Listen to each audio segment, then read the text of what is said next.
Hello students, welcome to Vidhi education. मेरा नाम अमृत कुमार है और मैं आप लोगों को इलेक्ट्रिकल इंजीनियरिंग के फोर्थ सेमेस्टर का एक बैच लेकर आ रहा हूं, जिसमें बिहार पॉलिटेक्निक के छात्रों के लिए जो भी फोर्थ सेमेस्टर में है उनके लिए है ये। इसमें अभी देखिए, सीधे आते हैं टॉपिक पे, थोड़ा सिलेबस का डिस्कस कर लेते हैं। सिलेबस में आप लोग को फोर्थ 5 सब्जेक्ट टोटल पढ़ना है। 5 सब्जेक्ट में 70-70 मार्क्स का सारे पेपर होंगे। आप लोग को थ्योरी पेपर का मैं बात कर रहा हूँ।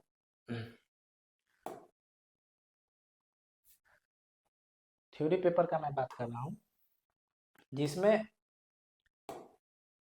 जिसमें आप लोगों को जो 5 पेपर है उसमें पावर इलेक्ट्रॉनिक्स पढ़ना है। पावर सिस्टम में आप लोग को इलेक्ट्रिक ये ट्रांसमिशन एंड डिस्ट्रीब्यूशन सिस्टम पढ़ना है। एक मशीन पढ़ना है जिसमें सिंक्रोनस मोटर, इंडक्शन मोटर के बारे में पढ़ना है। उसके बाद है आपका एक सोलर एनर्जी, वो भी पावर सिस्टम का ही पार्ट है। सोलर एनर्जी के बारे में पढ़ना है। और एक है इलेक्ट्रिकल ड्राइव्स, वो भी इंडस्ट्रियल ड्राइव्स बोलिए जो भी, वो भी एक ये मशीन का ही पार्ट्स है। मोटर, डिफरेंट डिफरेंट टाइप का मोटर के बारे में पढ़ना है। ठीक है, तो आते हैं डायरेक्ट सिलेबस पे हम लोग। इसमें अभी आप लोग को इस पे थोड़ा सा हम डिस्कस करेंगे। Electric power transmission and distribution system. देखिए, इलेक्ट्रिक पावर का ट्रांसमिशन और डिस्ट्रीब्यूशन। इलेक्ट्रिक पावर का ट्रांसमिशन और डिस्ट्रीब्यूशन में हम लोग पढ़ेंगे कि इलेक्ट्रिक पावर कैसे ट्रांसमिट करते हैं, मीडियम क्या क्या है और लाइन कौन कौन से है, और डिस्ट्रीब्यूशन फाइनली इसको कंज्यूमर तक पहुंचना है, तो इसमें डिस्ट्रीब्यूशन पे हम लोग डिस्कस करेंगे। ठीक है, तो देखिए, इलेक्ट्रिक पावर जो है उसका ट्रांसमिशन और डिस्ट्रीब्यूशन जो हो रहा है, उसमें एक चीज आता है कि इससे भी पहले एक चीज आता है, वो है जनरेशन। जनरेशन हुआ तो ट्रांसमिशन किसको बोलेंगे कि जनरेशन इंड से, जनरेशन जहां से बिजली का उत्पादन हुआ, पावर प्लांट्स में होता है। तो पावर प्लांट्स में अलग अलग टाइप का पावर प्लांट्स के बारे में पढ़ना है, वो दूसरे सेमेस्टर में पढ़ना है।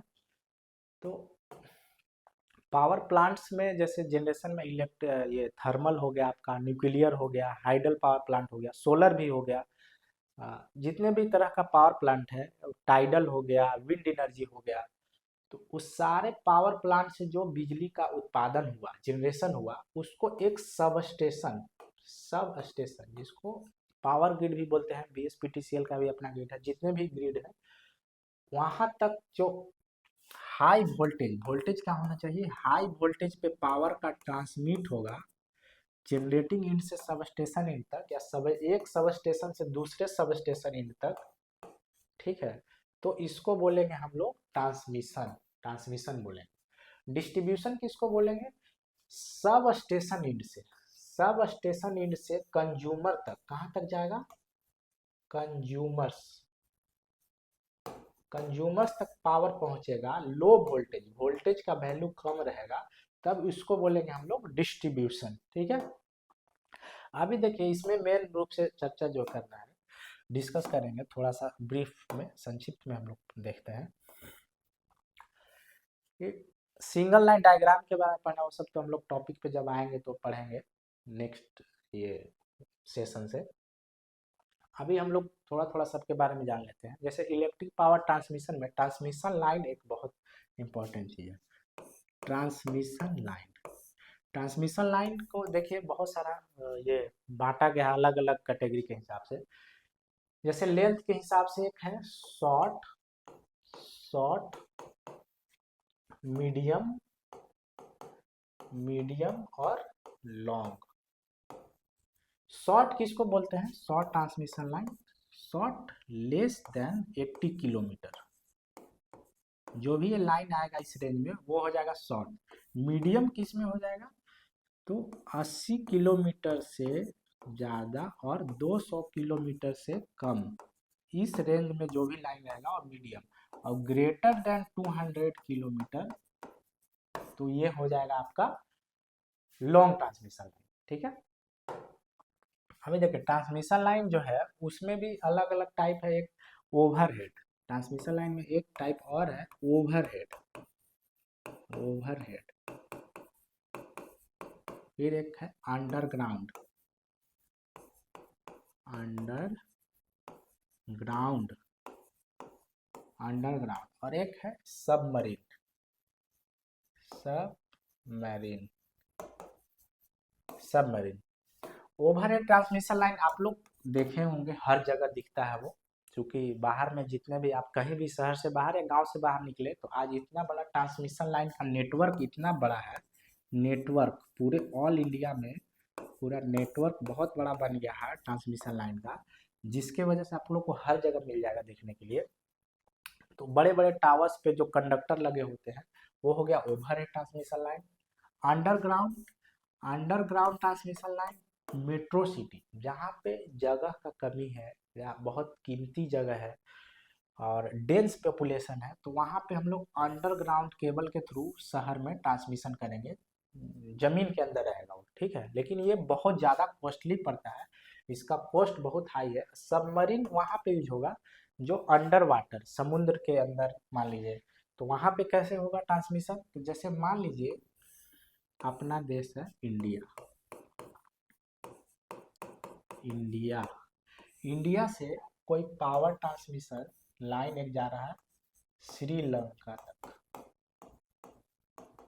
श्रीलंका तक। तो यहाँ पे जो है समुंदर पे मान लीजिए समुंदर के ऊपर में आ, टावर लगाना थोड़ा मुश्किल काम है, तो इसके वजह से हम क्या करेंगे कि अंडर वाटर में केबल के थ्रू ट्रांसमिशन करेंगे, तो उसको सबमरीन केबल ट्रांसमिशन बोलते हैं, ठीक है। ये हो गया एक अलग टाइप। और एक टाइप है जैसे वोल्टेज लेवल के हिसाब से, वोल्टेज, वोल्टेज, वोल्टेज के हिसाब से ट्रांसमिशन लाइन में क्या है, हाई वोल्टेज, एक हाई वोल्टेज ट्रांसमिशन हो गया, फिर हो गया एक्स्ट्रा हाई वोल्टेज, और एक हो गया अल्ट्रा हाई वोल्टेज, ठीक है। एक्स्ट्रा हाई, हाई वोल्टेज किसको, तो 66 या कहीं कहीं 69 भी लिखता है, 69 के भी, तो ये तो यूज हम लोग करते नहीं है। इससे ऊपर का जो भी वोल्टेज लेवल में आएगा वो हो गया high voltage. Extra high voltage 220 के भी और 765 के बीच में जो भी ट्रांसमिशन होगा वो extra high voltage. Ultra high voltage greater than 765 के भी, ये हो जाएगा अल्ट्रा हाई वोल्टेज, ठीक है।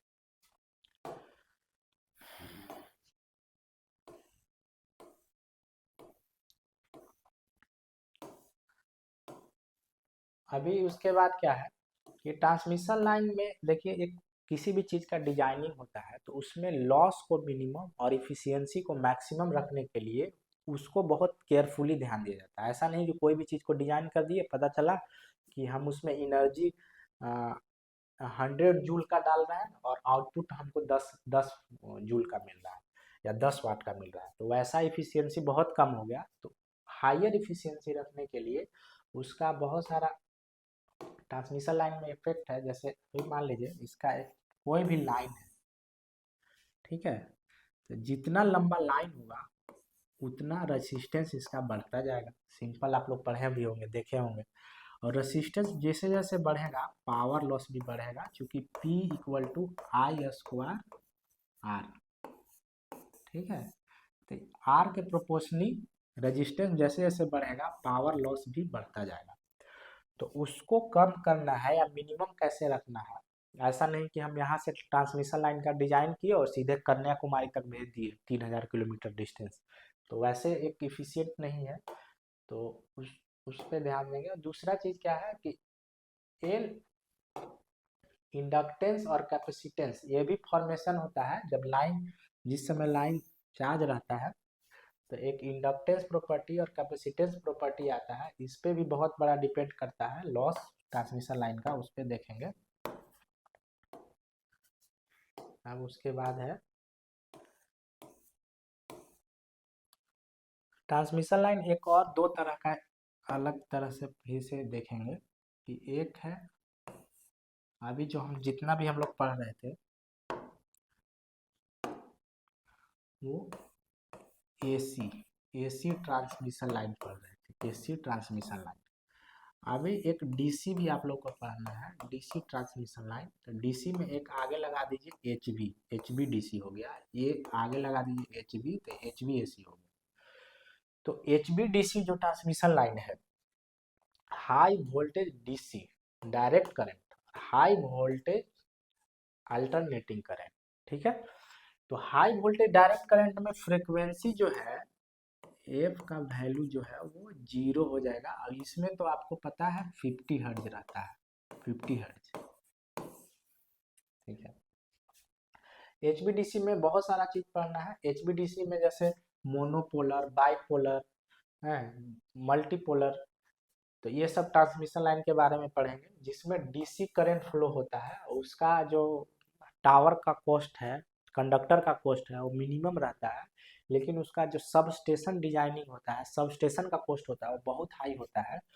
तो इसीलिए एचबीडीसी का जहां भी यूज होगा, बहुत ह्यूज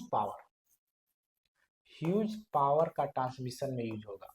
एचबीडीसी जहां भी यूज होगा, ठीक है। एचबीडीसी जहां भी यूज होगा, ह्यूज पावर के लिए होगा। अभी इसके बाद थोड़ा शॉर्ट में ही चलते हैं। एसी डिस्ट्रीब्यूशन, डिस्ट्रीब्यूशन में देखिए, डिस्ट्रीब्यूशन में एक है प्राइमरी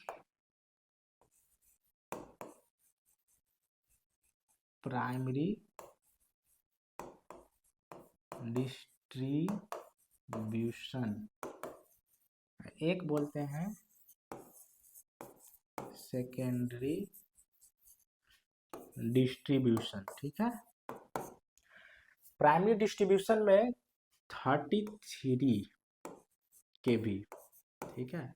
सेकेंडरी डिस्ट्रीब्यूशन में 11 kV और 440 या 415 वोल्ट, ठीक है, ये होता है। तो ट्रांसमिशन क्या है कि जनरेटिंग एंड से पावर को सब स्टेशन तक जो आया, या सब स्टेशन टू सब स्टेशन जो पावर का ट्रांसफर हुआ, वो हुआ ट्रांसमिशन। और सब स्टेशन से कंज्यूमर तक, कंज्यूमर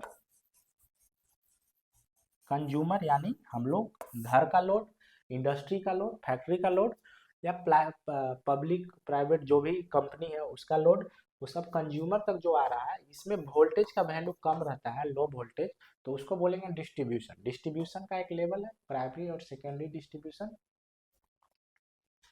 ठीक है।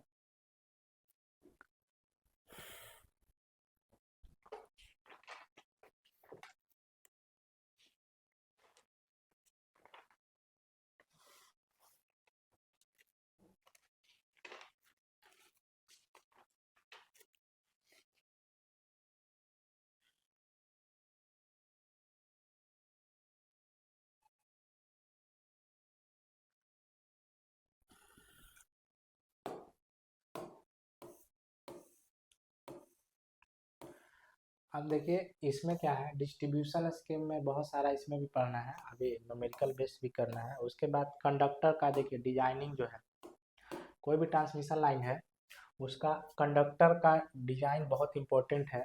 उसमें एक बहुत इंपॉर्टेंट जो मोस्टली यूज होता है, 99% समझिए कंडक्टर जो ट्रांसमिशन लाइन में यूज होता है, ये ACSR यूज होता है। और भी बहुत सारा स्टैंडर्ड बंडल या ऑल एल्युमिनियम कंडक्टर है, तो उन सबों का यूज मिनिमम है ट्रांसमिशन लाइन में। क्योंकि इसमें दो फायदा है। एक, ACSR का फुल फॉर्म पता होगा आप लोगों को, शायद कुछ लोगों को भी, aluminium conductor, steel reinforce, steel reinforce. तो इसमें क्या है, दोनों चीज हो जाता है। हमारा ट्रांसमिशन में दो चीज का जरूरत है। एक तो जरूरत है कि कंडक्टिविटी अच्छा होना चाहिए, ट्रांसमिशन के लिए कंडक्टिविटी अच्छा होना चाहिए। और स्टील रेनफोर्स से क्या है कि स्ट्रेंथ अच्छा होना चाहिए, स्ट्रेंथ। क्योंकि दो टावर के बीच में अगर किसी ट्रांसमिशन लाइन को ऐसे टेंशन दे रहे हैं, तो उसको क्या है, ब्रेक होने का चांसेस है। एल्युमिनियम रहेगा, सॉफ्ट है, तो ये टूटने का संभावना है। तो इसमें एक स्टील बीच में उसको डाला रहेगा, तो उससे क्या होगा कि आपका कंडक्टिविटी भी अच्छा होगा, पावर भी ट्रांसफर हो जाएगा इजीली, और बीच का जो स्टील है वो आपको स्ट्रेंथ प्रोवाइड कराएगा ट्रांसमिशन लाइन। ठीक है, अभी क्या है, लाइन इंसुलेटर भी एक बहुत इंपॉर्टेंट चीज़ है। लाइन इंसुलेटर में देखिए, कोई भी ट्रांसमिशन लाइन जो है वो टावर पे लगा रहेगा, तो उस ट्रांसमिशन लाइन में जो कंडक्टर है वो डायरेक्ट टावर पे या पोल्स पे नहीं रहता है, उसके बीच में एक इंसुलेटर ऐड रहेगा। उसके बाद ये रहेगा ट्रांसमिशन लाइन, और यहाँ मान लीजिए ये पोल है, ये पोल है, तो इस इंसुलेटर के माध्यम से जो जुड़ा रहेगा, इसका इंसुलेटर का बहुत बड़ा रोल है। अगर इंसुलेटर सही नहीं रहेगा तो लॉस ज़्यादा होगा, ब्रेकडाउन होगा, या इसका वोल्टेज लेवल क्या होना चाहिए। अलग अलग तरह का इंसुलेटर के बारे में भी पढ़ाएंगे आप लोगों को, जैसे ग्लास इंसुलेटर का यूज हो रहा है, पोर्सिलेन इंसुलेटर यूज हो रहा है, पॉलीमर इंसुलेटर का यूज हो रहा है। ठीक है, उसमें डिस्कस करेंगे हम लोग। सैग, देखिए सैग टेंशन, कोई भी ट्रांसमिशन लाइन जैसे ही बनता है, जैसे पटना से गया एक मान लीजिए कि लाइन है, बहुत सारा बीच में टावर है, तो एक लाइन यहाँ से यहाँ ऐसे एक ट्रांसमिशन लाइन ऐसे, ये कंडक्टर है, तो कंडक्टर को बहुत स्ट्रेटली टाइटली अगर ऐसे कर देंगे, टाइट कर देंगे, तो इसमें क्या होगा कि टेंशन बहुत ज़्यादा रहने के कारण कंडक्टर कभी भी ब्रेक डाउन हो सकता है। तो इसको कम करने के लिए थोड़ा सा सैग भी दिया जाता है, लेकिन बहुत ज़्यादा सैग नहीं। तो इस पर न्यूमेरिकल भी हम लोग करेंगे। सैग और टेंशन के बारे में हम लोग पढ़ेंगे, डिस्कस करेंगे विस्तार से, कितना होना चाहिए। अगर बहुत ज़्यादा सैग हो जाएगा तो ग्राउंड क्लियरेंस कम होने से फॉल्ट भी हो सकता है लाइन में, क्योंकि इसका मान लीजिए कि 400 kV पे लाइन चार्ज है, तो इधर से कोई पेड़ उगाया और इधर से सैग भी बढ़ा हुआ है, तो इसमें क्या हो जाएगा, जो एयर है बीच में उसका इंसुलेशन ब्रेक करेगा और सीधे ग्राउंड हो जाएगा वोल्टेज। और वोल्टेज जब ग्राउंड होगा तो हमारा लाइन में फॉल्ट आ जाएगा, तो फॉल्ट के बारे में भी पढ़ेंगे। ठीक है, अभी देखिए डिस्ट्रीब्यूशन सिस्टम में आप लोगों को बताया, डिस्ट्रीब्यूशन का यही वोल्टेज इसमें लो रहेगा, 1133/11 के भी 11 के भी बाई 440 वोल्ट। ठीक है, तो ये 440 वोल्ट जो है या 415 वोल्ट, ये यूज होता है हम लोग को कंज्यूमर्स के लिए। कंज्यूमर्स मतलब डोमेस्टिक इंडस्ट्रियल जो भी है। ठीक है, धन्यवाद फ्रेंड्स, फिर मिलते हैं अगले क्लास में।